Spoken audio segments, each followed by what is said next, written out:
problème de type Olympiade Junior qui fait coexister le TGV avec le TVI, le train à grande vitesse, et le théorème des valeurs intermédiaires. Voilà. L'énoncé, rapidement, on a un TGV qui parcourt 600 km en 3 heures, voilà, ça paraît bien. Peut-on, Marseille-Paris par exemple, hein, peut-on trouver 2 points sur la ligne de TGV hein, qui sont, petit 1, distants de 300 km parcourus en 1h30, est-ce que ça c'est possible? Est-ce qu'il est possible de trouver 2 points distants de 200 km parcourus en 1 heure? Et troisièmement, distant de 240 km parcourus en 1h12. Alors, vous remarquerez que le problème, il est, pour l'instant, il n'y a pas de gros piège. Hein. Ici, on a divisé par 2 et ici, on a divisé par 2. Là, la distance, on l'a divisé par 3 et ici, on a divisé par 3, on a 1 heure. Et là, on a multiplié par 2/5, d'accord, pour obtenir 240 km. Et 3 heures fois 2/5, on tombe sur 1h12. Il n'y a pas de piège à ce niveau-là. Ou alors, c'est que je me suis piégé moi-même et que j'ai fait une erreur de calcul. Bon. Avant quand même d'attaquer ce problème, hein, commençons par, vous pouvez l'attaquer dès maintenant, entre parenthèses, il est quand même assez tordu et assez contre-intuitif surtout. On va commencer par faire un petit dessin. Là, voici le trajet de notre TGV, vous voyez, avec la vitesse, bon, c'est bizarre, normalement il part comme ça, mais bon, on peut imaginer qu'il est comme ceci. Ça, ce serait vraiment une trajectoire un peu idéale où tout ça, ça marcherait bien.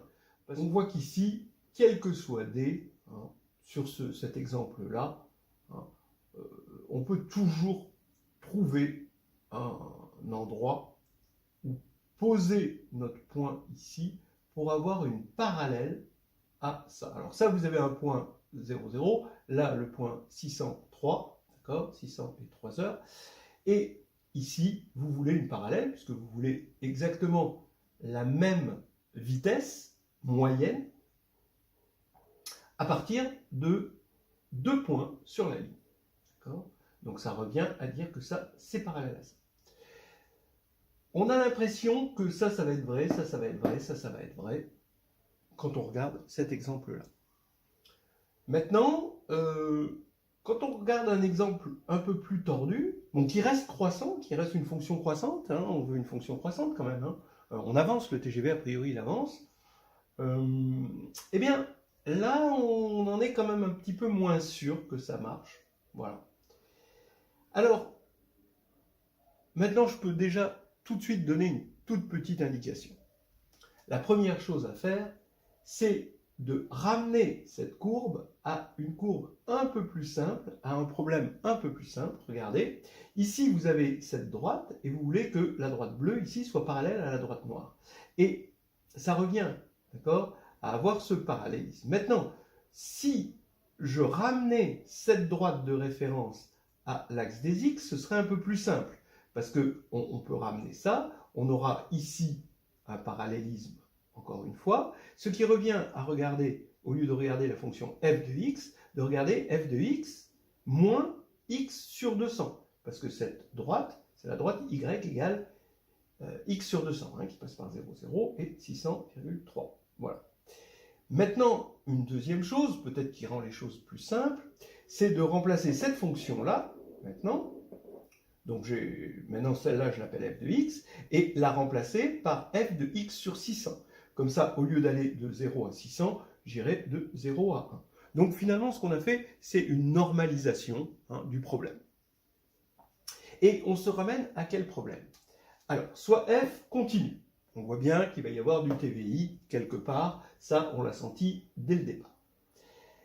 On suppose qu'elle est continue de 0,1 à R. Parce que maintenant, on a ramené, on a normalisé notre intervalle. On suppose que f de 0 égale 0 égale f de 1. Eh bien oui, puisqu'on a ramené ici cette droite à ça et 0,600 à 1. Donc tout ça, c'est sur l'axe des x. D'où ce 0 là et ce 1 là à cause de ça. Et on voudrait que, quel que soit d, quelle que soit la distance entre 0 et 1, donc ces distances-là, 300, 200, 240, mais ramenées évidemment à 0,1 proportionnellement, évidemment. Il existe x0, donc ça c'est x0, alors là je le mets ici, hein, x0, tel que f de x0 plus d égale f de x0, ce qui nous fait un parallélisme parfait, puisqu'on cherchait un parallélisme là, quand on ramène tout comme ceci, on veut un parallélisme ici, et donc là, parallèle à l'axe des x, ça nous fait ça. Voilà. Est-ce que ça, c'est vrai pour tout d? D'accord. En tout cas, est-ce que c'est vrai pour d égale 1 demi? Est-ce que c'est vrai pour d égale 1 tiers? Et est-ce que c'est vrai pour d égale 2 cinquièmes? Je pense que tout le monde est convaincu qu'on est ramené, hein, grâce à ces petites manipulations, à se poser ce problème. Voilà la solution tout de suite. Donc, déjà, un premier résultat. Soit f continue de 0,1 dans R.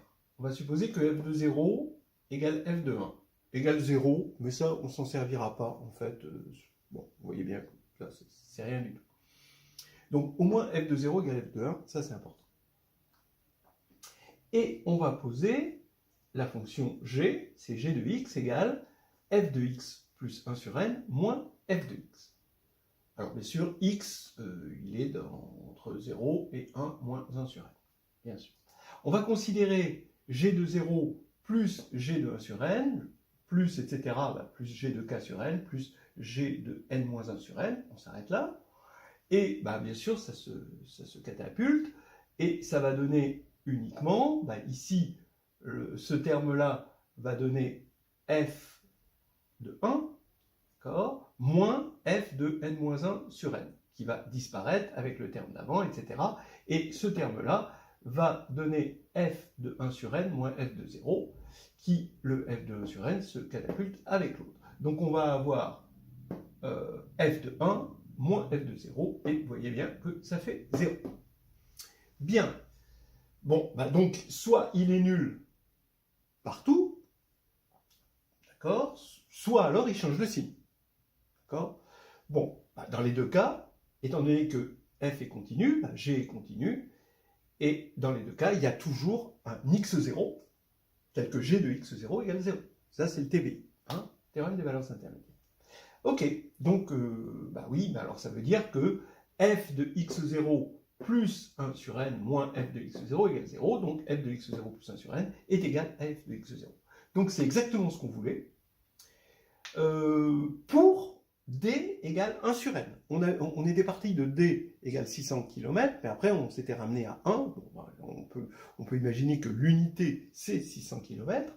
Et donc, tant qu'on prend des proportions de 1 sur n, donc des diviseurs, donc tant qu'on divise le nombre de kilomètres par un nombre entier positif, eh bien, ça va être possible, d'accord, ça va marcher, d'après ce qu'on a dit tout à l'heure. Voilà, ça marche pour d égale 1 sur n. Ça veut dire qu'ici, on est passé de 600 à 300, eh bien ça va très bien marcher, parce qu'on a divisé par 2, n égale 2. De 600 à 200, ça marche très bien, parce que n égale 3.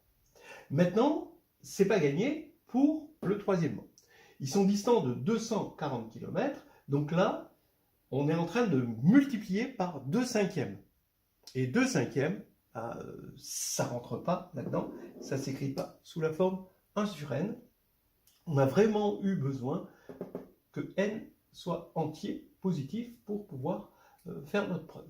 Voilà. Donc ça, au passage, c'est le théorème de la corde universelle. Voilà. Donc là maintenant, la question reste posée. La dernière question, ça semble complètement intuitif que c'est oui, et en fait ce sera non. Donc le tout, c'est de trouver un parcours de TGV, d'accord, tel que il parcourt bien 600 km en 3 heures, et tel que sur 240 km, à aucun moment, il n'a parcouru 1h12.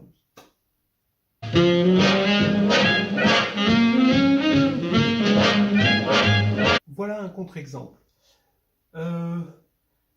C'est cette fonction-là.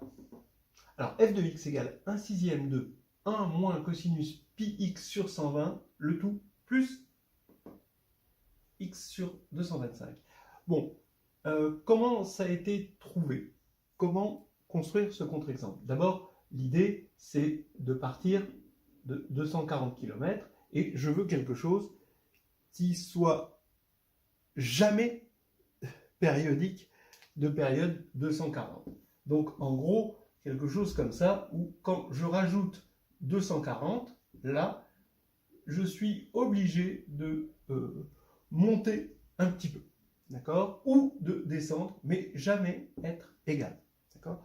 Donc, je vais prendre une période 240, donc une fonction périodique de période 240, que voici, et je vais lui rajouter quelque chose, de sorte à ce que, quand je rajouterai 240, ça marchera jamais, j'aurai jamais égalité. C'est ça que je veux. Et ensuite, donc ça, ce sera ma fonction que j'appelais G tout à l'heure, donc la fonction, celle qui était à l'horizontale, et ensuite, je vais rajouter cet accroissement comme ceci, qui va correspondre à la fonction f. Donc, de toute façon, c'est une fonction affine. Donc, je vais avoir une fonction périodique de période 240, plus un accroissement qui, lui, est affine. Voilà. Donc, déjà, je pars là-dessus. Mais ensuite, il fallait que cette fonction soit croissante, parce que le TGV, il avance, il ne recule pas, et même si on regarde la distance par rapport au temps, le temps, lui, il recule encore moins. Donc, il faut faire des petits essais, et multiplier ici par une constante, de sorte à ce que, bon, parce que ça c'est croissant, hein, d'accord, ça va rendre le truc croissant, mais il faut multiplier par une constante ici, de sorte à ce que ça ne rende pas la fonction f décroissante. Il faut qu'elle soit tout le temps croissante. Donc il y a un petit coefficient de proportionnalité. Donc il faut faire des ajustements, et puis on y arrive. Donc maintenant on vérifie. F de 0, bah, ça fait 0, parce qu'ici ça va faire cosinus 0, 1, 1 moins 1, 0, là ça fait 0. F de 600, bah, c'est calculé pour. Hein. Donc f de 600, quand je vais mettre 600, 600 sur 120, ça fait 5. Cosinus 5pi, ça fait moins 1. Là, ça va faire 2 sixièmes. Et là, 600 sur 225.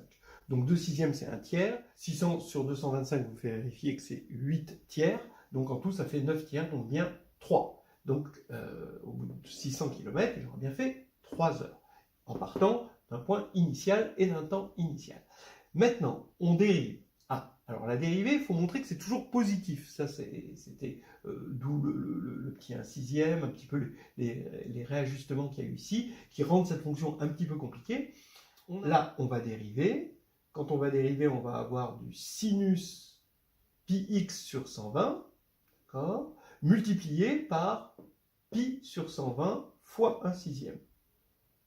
Voilà, plus 1 sur 225.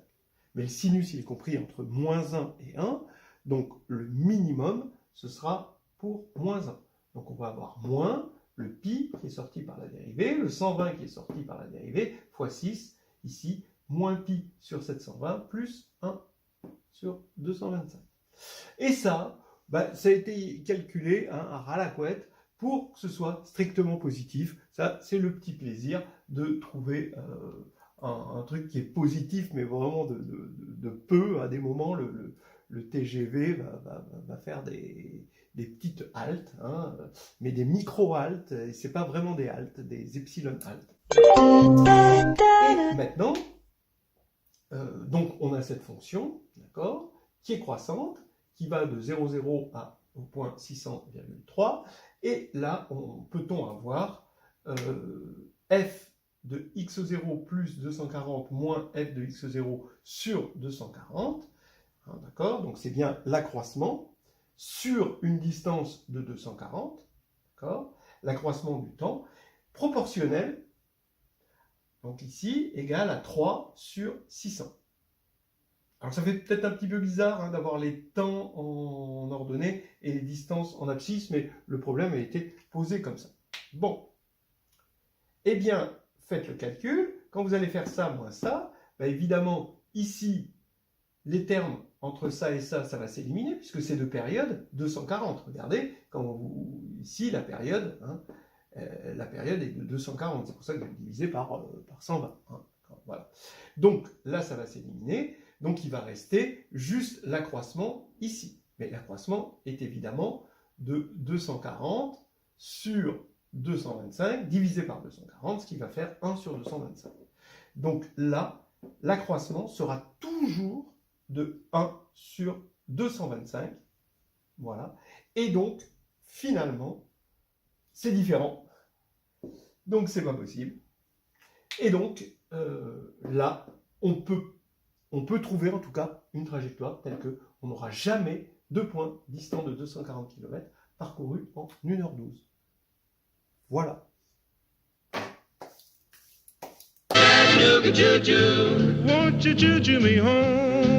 Donc là, vous voyez la fonction. Hein. Là, en 0, ça fait 0. En 600, ça fait 3. Elle monte tout le temps. Et en fait, il n'y aura jamais la pente qu'on a ici. On la retrouvera jamais sur une distance de 240 ici. On voit bien aussi qu'elle rattrape son retard à partir de 360 parce que ça monte bien.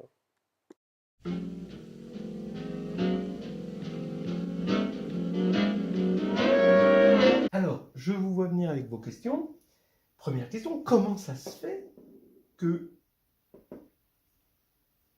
alors que le taux d'accroissement sur 240 km est toujours de 1 sur 225, comment à la fin il va récupérer et faire une moyenne de 1 sur 200? Parce que là, c'est plus petit. Et comment ça se fait? Ce serait de temps en temps 1 sur 225, de temps en temps 1 sur 115, on comprendrait. Mais là, c'est toujours 1 sur 225. Bon, la réponse, là, elle est simple. C'est parce qu'on a pris x0, forcément, puisqu'on cherche, on est obligé de partir de x0 plus petit ou égal à 600 moins 240. Donc, en fait, quand on cherche les deux points distants de 240 km, on ne peut pas partir de plus de ce nombre-là, hein, qui est égal à 360. Donc, en fait, à partir de kilomètre 360, le train va rattraper son retard. C'était ça l'idée.